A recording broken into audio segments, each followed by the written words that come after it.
Hey all, Blake here with another video, and today I want to talk about an incredibly versatile plant which has many functions in the home aquarium, and of course we're going to talk about Java moss today. Let's jump straight into the video.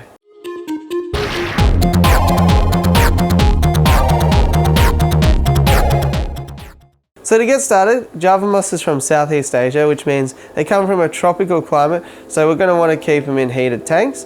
In the natural habitat, Java moss sort of gets swept down the waterway and sort of clings to rocks, driftwood and areas of the bank. So it can go well immersed and submerged grown, so it's great for your terrariums as well as in your aquariums. Java moss has a low requirement for lighting and there's no real difficult care requirements for it. It will enjoy a little bit of water column fertilization, but just be very careful not to introduce too much algae. Mostly that's the problem that people have with Java moss, is hair algae or something will get into the aquarium, and just once it's in the Java moss it's really hard to get it out. So yeah, just try to minimize as much algae as you can and you should do pretty well with Java moss. It's always very heartbreaking. I myself have had huge clumps of Java moss and had to end up throwing it away because it just gets full of hair algae, so that can be a real shame.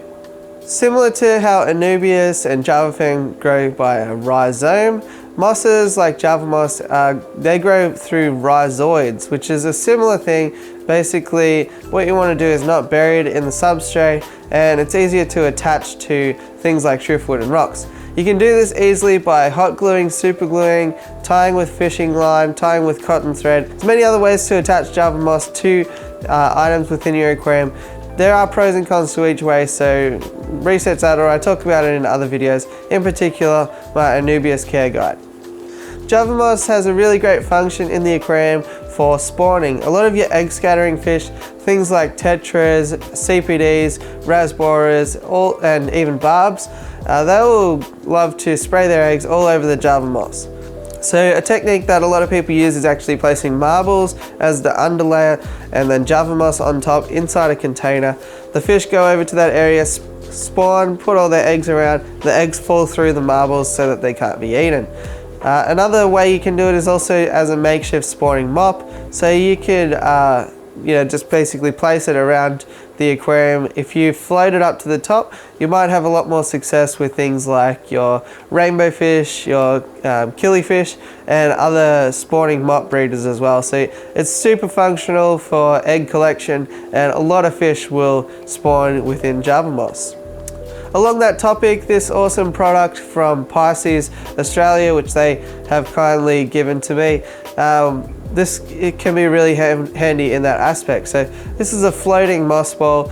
Give it some time to grow in nice and long, and it'll be great for things like those rainbow fish that we just spoke about. Getting the Java moss up a bit higher in the water column will be really handy, and also you can do some really cool effects with it, like creating an avatar style tank or something like that. So it's worthwhile thinking about floating moss balls as well. There's definitely some great functions that you can use these for. Otherwise, a lot of people just sort of spread them along the bottom of the aquarium, and I'm not unusual in that regard. So I have a huge amount in here mixed in with some Pellia or Sabositang in there. So yeah, you can certainly get them mixed up, and a lot of people find it really difficult to identify Java moss. There's a lot of similar looking mosses like peacock moss and Christmas moss, but they all have slight differences. So I find Java moss is a lot more stringy than other mosses, and that's the way that I identify it with the mosses that I know that I have in my aquariums. Some other cons to Java moss are that once you have it in your aquarium, it's kind of hard to get rid of. It's a little bit like duckweed, because if a little piece breaks off and gets tangled up in your stem plants, then you won't realize, and then 3 to 6 months later you'll find a huge clump in the back of your aquarium. So it can be difficult to remove all of it. And also, if you run canister filters or hang on the backs, you can find that the intake can get blocked fairly easily by random pieces of Java moss sort of covering the intake. So be mindful of that. There might be a little bit extra labor involved in the maintenance of your aquarium if you choose. Other than that, Java moss is fairly slow growing, so it's not going to boom overnight, but if you just let it do its thing, pretty soon you'll find that you'll have a huge amount of it and you'll be able to piece it off and use it in all your little breeding projects. So in summary, Java moss is an easy care plant. It will benefit from some water column fertilization, but other than that, it doesn't need much in the way of lighting or any sort of water conditions. I'd say it's best kept between 15 to 30 degrees Celsius, just 59 to 86 degrees Fahrenheit, and keep it between a pH of 5 to 8. So really any water parameters will be fine.